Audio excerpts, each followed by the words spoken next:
રાત્રિ બજાર શહેરના વુડા સર્કલ પાસે આવેલા રાત્રિ બજારમાં દૂષણ ચાલી રહ્યું છે। કોઈક અજાણ્યા વ્યક્તિ દ્વારા આવી ખોટી ગેરસમજ ફેલાવવામાં આવી રહી છે તેવા આક્ષેપ કરવામાં આવ્યા છે। રાત્રિ બજારમાં જેટલા દુકાનો નાખેલી છે તેવા વેપારીઓએ આસિસ્ટન્ટ મ્યુનિસિપલ કમિશનર સુરેશ તુવેરને રજૂઆત કરવા માટે પહોંચ્યા છે અને કહી રહ્યા છે કે રાત્રિ બજારમાં દૂષણ ચાલી રહ્યું છે તેવો એક મેસેજ ફેલાવવામાં આવી રહ્યો છે। એક ખોટી ગેરસમજ કહેવાય, પરંતુ તેઓ જાતે એટલે કે કોર્પોરેશનના અધિકારીઓ જાતે આવી અને ચેક કરે। આ પ્રકારે કોઈપણ પ્રકારે અહીંયા દૂષણ નથી ચાલતું, દૂષણ ફેલાતું નથી, પરંતુ આવો મેસેજ કોઈક વ્યક્તિ દ્વારા ફેલાવવામાં આવી રહ્યો છે, ખોટી ગેરસમજ ફેલાવવામાં આવી રહી છે, જેને લઈને જ રાત્રિ બજારના તમામ જે વેપારીઓ છે ભેગા થયા છે। આસિસ્ટન્ટ મ્યુનિસિપલ કમિશનર સુરેશ તુવેરને રજૂઆત કરી અને જણાવ્યું છે। રાત્રિ બજાર શહેરના વુડા સર્કલ પાસે આવેલા રાત્રિ બજારમાં દૂષણ ચાલી રહ્યું છે। કોઈક અજાણ્યા વ્યક્તિ દ્વારા આવી ખોટી ગેરસમજ ફેલાવવામાં આવી રહી છે તેવા આક્ષેપ કરવામાં આવ્યા છે। રાત્રિ બજારમાં જેટલા દુકાનો નાખેલી છે તેવા વેપારીઓએ આસિસ્ટન્ટ મ્યુનિસિપલ કમિશનર સુરેશ તુવેરને રજૂઆત કરવા માટે પહોંચ્યા છે અને કહી રહ્યા છે કે રાત્રિ બજારમાં દૂષણ ચાલી રહ્યું છે તેવો એક મેસેજ ફેલાવવામાં આવી રહ્યો છે। એક ખોટી ગેરસમજ કહેવાય, પરંતુ તેઓ જાતે એટલે કે કોર્પોરેશનના અધિકારીઓ જાતે આવી અને ચેક કરે। આ પ્રકારે કોઈપણ પ્રકારે અહીંયા દૂષણ નથી ચાલતું, દૂષણ ફેલાતું નથી, પરંતુ આવો મેસેજ કોઈક વ્યક્તિ દ્વારા ફેલાવવામાં આવી રહ્યો છે, ખોટી ગેરસમજ ફેલાવવામાં આવી રહી છે, જેને લઈને જ રાત્રિ બજારના તમામ જે વેપારીઓ છે ભેગા થયા છે।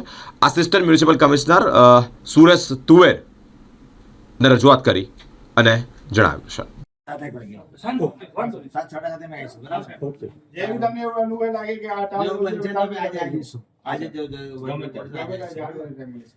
અત્યારે કેટલી દુકાનો છે ચાલુ? બધી ચાલુ છે। 5-7 દુકાન છોડી બધી 8 દુકાનો બંધ છે।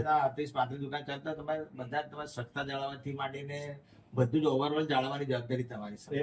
તો હવે એવું બને કે તમે અમે એવું ઈચ્છી રહ્યા છે કે તમે કોઈ પ્રશ્નો ઉભા ના કરો, તમારા લેવલે અમારા જેવા માસી આજે ક્યાં શું રજૂઆત કરવા આવ્યા છે? અમે ટૂર સાહેબને રજૂઆત કરવા આવ્યા છે કે વારંવાર જે પેપરમાં ફોટા આપે છે અમારા રાત્રિ બજારના, એ બધા જૂના હોય છે, બાકી અસલ ફોટા નથી હોતા।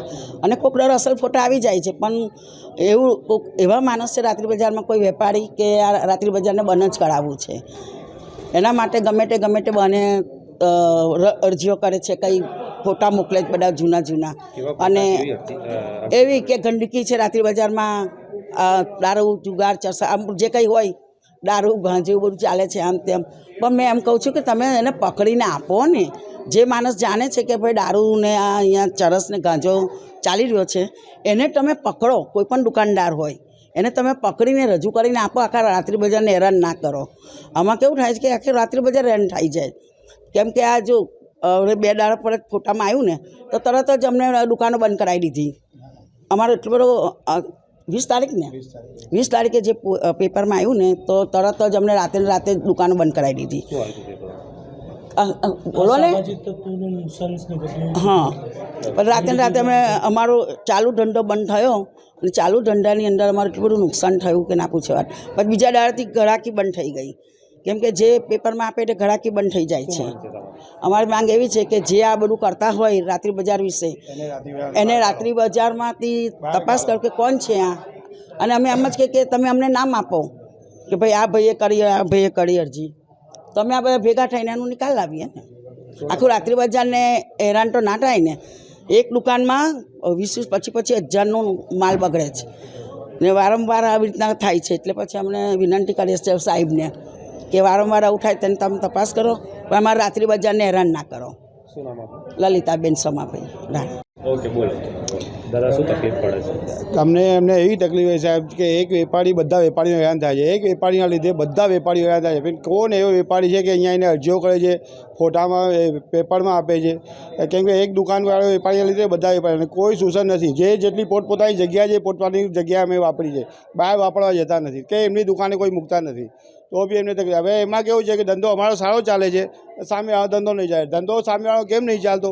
અમુક બદલાવ નથી, ખરાબ વસ્તુ હોય છે, તો એકના લીધે બધા વેપારીઓ હેરાન થાય છે। અમારા આખી રાત્રિ બજાર છે, એટલા માટે તમે એને માણસને જોઈ લો કે કોણ માણસ ખરાબ હોય છે અને કોની કમ્પ્લેનો આવે છે, એની મહેરબાની કરીને દુકાનો બંધ કરાવે નહીં। એક દુકાનના લીધે બધા વેપારીઓ પરેશાન થાય છે। અમારે 14 વર્ષથી 13 વર્ષથી અમે બી વાપરીએ છીએ, છે પહેલાં વેપારીઓ બી બધા 13 વર્ષથી છે, કંઈ નવા નથી। ધંધો ચાલો, પણ તમે વસ્તુ આ સારી વાપરો। આજે કોઈ તકલીફ કોઈ વેપારી નથી આવતો અહીંયા કોઈની કમ્પ્લેન કરવા માટે. એક જ વેપારી આવે છે, એકના લીધે સાહેબ બધા હેરાન થાય છે. એટલે એને તમે તપાસ કરો. હા, એ તમે તપાસ કરો ને સાહેબ કે કોણ અરજીઓ કરે છે. જેવો ના ચાલતો હોય એ જ તમે કરે ને. અમારા બધાનો ચાલે છે સાહેબ.